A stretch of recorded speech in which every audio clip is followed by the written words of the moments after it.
有益肺部的饮食，在中医里面的定义跟大家想象的可能可以预防武汉肺炎的传染，可能有点差距。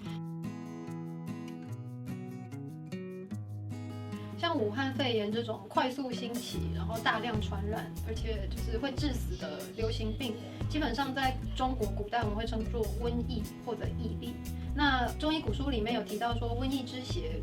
自口鼻而入，然后会有一段的潜伏期，就是如果是伏而未发者，不知不觉；那如果已发者，会渐加发热。吃的营养均衡，然后睡得好，那再来就是要多运动。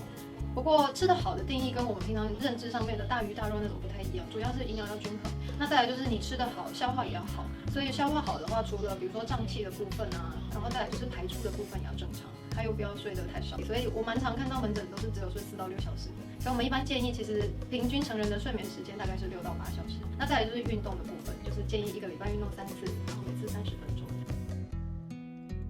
有益肺部的饮食，在中医里面的定义跟大家想象的可能可以预防武汉肺炎的传染，可能有点差距。一般我们中医讲有益肺部的饮食，大概是保养呼吸道，比如说你长期会干咳啊，或者是有一些痰的，那这种饮食对你比较有帮助。但如果你今天是武汉肺炎的患者，可能这些食物对你来讲就比较没有帮忙。穴道的话，其实最简单的就是我们拇指这个第一掌指关节的中间这边有一个鱼际穴，那它是肺经的穴道。你在呼吸道比较紧张，比如说像咳嗽甚至气喘的时候，稍微按压这个穴道都可以帮助舒缓这附近的肌肉。一般大家常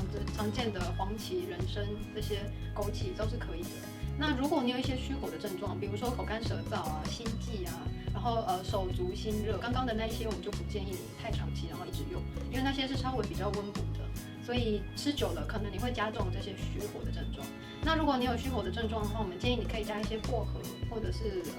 像枇杷水这种。